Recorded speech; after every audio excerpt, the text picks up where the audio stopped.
Okay, I want to have a little bit of serious fun now. I want to talk to you about quality score, and I want to share with you some of the facts and some of the myths. I'm going to take you through 5 of those, and as we go through, I'm going to explain to you the statement about quality score that you may have heard. I'm going to ask you to decide for yourself whether you feel that's a fact or a myth, and then I'll tell you which one it is and why. So see how many of these you can get yourself. So here's a statement: there is more than one quality score in Google AdWords. Do you think there's only one quality score, or do you think there is more than one quality score? Well, in fact, that's a fact. There is more than one quality score in Google AdWords. And I'm going to walk you through each one of those quality scores because it's important you understand there is more than one and where they are and what they are. So first up, there is the quality score that you probably all know about, and it's the one that you can see. It's the keyword quality score, and you can see it in your Google AdWords screens. It's there in the column, and as you know, it's a score from 0 to 10. So you can see it for each of your keywords. That's one of the most important quality scores. It's the most important quality score when you're running search campaigns. The second quality score that Google AdWords measures is the ad group level quality score. Now you can't see this, but Google do measure it. And what they're looking at there primarily is the average click-through rate that you're getting for your ad group. Okay, so think about it. I talk often about looking at your ad groups and taking the poorly performing keywords out of that group, and putting them out of the way, or turning them off, doing something with them, or taking the good performing keywords and moving them to their own ad group and giving them a lot more support. The reason I'm doing that is when you start to separate bad keywords and good keywords, you are giving the good keywords more room to breathe. They are not getting dragged down by the ad group level quality score. Now the other reason ad group level quality score is important is on the content network, or as Google are now calling it, the display network, because there is no concept of keyword quality score on the content network because you're using themes of keywords. So they set their level at ad group, so they're looking at the click-through rate that the ad group is getting, and that impacts which pages you will be displayed on in the content network, and how often and whereabouts on the page. So it's important for the content network as well. There is a quality score around the ad. So each of your ads, they look at the click-through rate for each of your ads, and each of your ads will be assigned a quality score.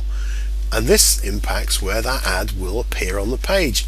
So you get a combination effect here. Let's say you're running a search campaign.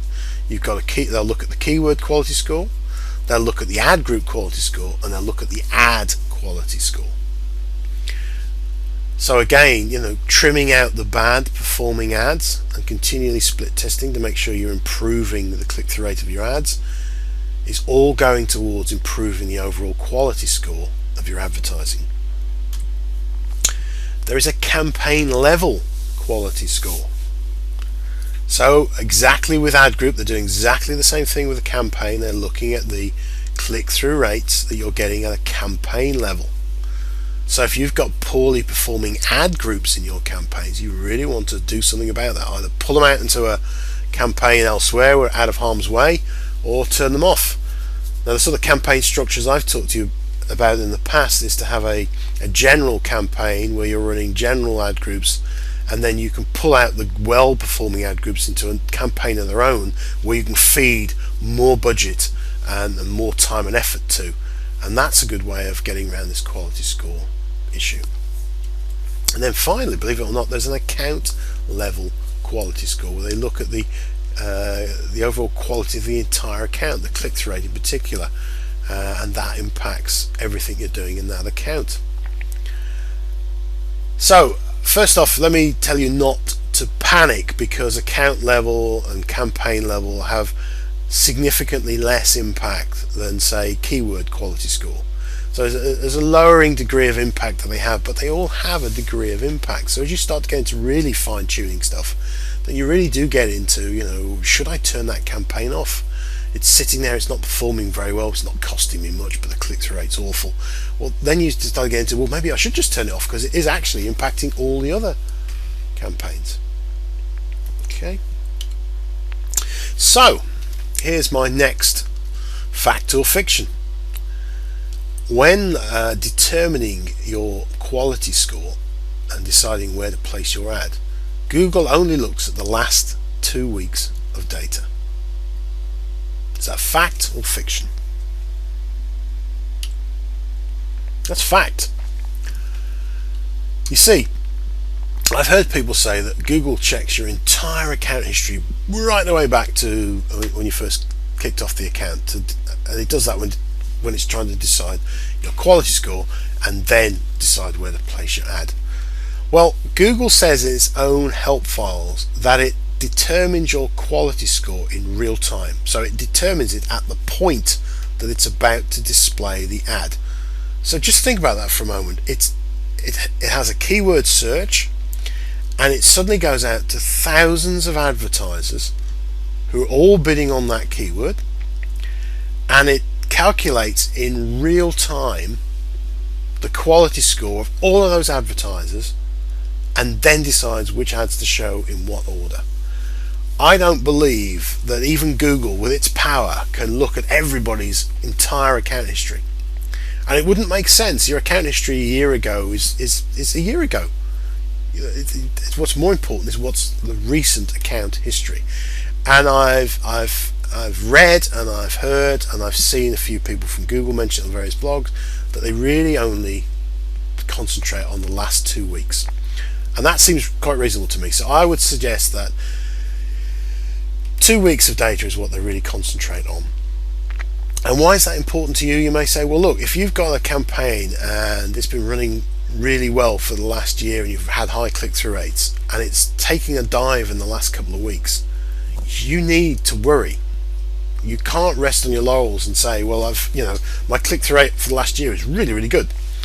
If it's starting to wane in the last few weeks, you need to start taking steps, because that will slowly start to poison your quality score. You'll start to see your impression share drop, your ads will drop, you'll go into a downward spiral, and that campaign will become useless. So, rule of thumb, check the last 2 to 3 weeks all the time on your campaigns, as well as checking the bigger history. Just check the more recent history and make sure everything's performing okay. Okay, my favourite.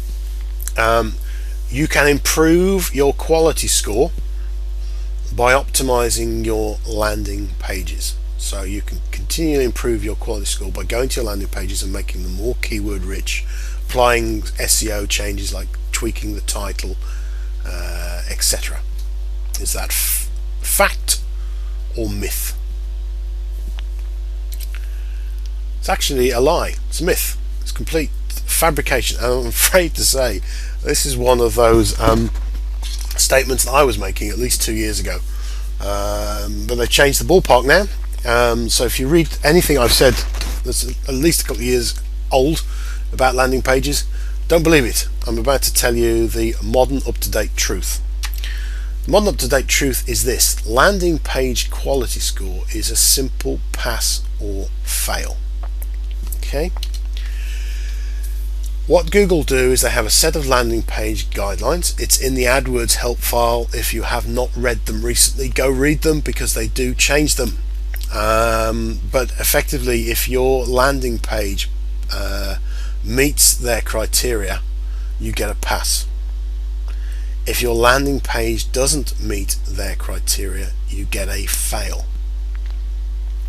And the way it works is, if you fail, your quality score will be awful. It'll be something like a 1 or a 2, because they don't want to send traffic to that landing page. It's the only way that landing page affects quality score. It either affects it in a really negative way because you failed, or it just doesn't affect it. It just says they passed. I'm happy to show this landing page. Once you've got a pass, you can't improve your quality score by further optimization of the landing page. It just doesn't work like that. Let me give you a quick anecdotal bit of advice here. If you set up a pass landing page, one that works, and you've got a relative keyword and a relative ad for that keyword, and they're all in a relative ad group, then the majority of the time your starting quality score will be 7 out of 10. That's where your baseline usually starts. You'll see it time and time again if you set up new accounts that most of your keywords start at 7 out of 10. If you don't believe me, when you've set up a new account, do that, see that your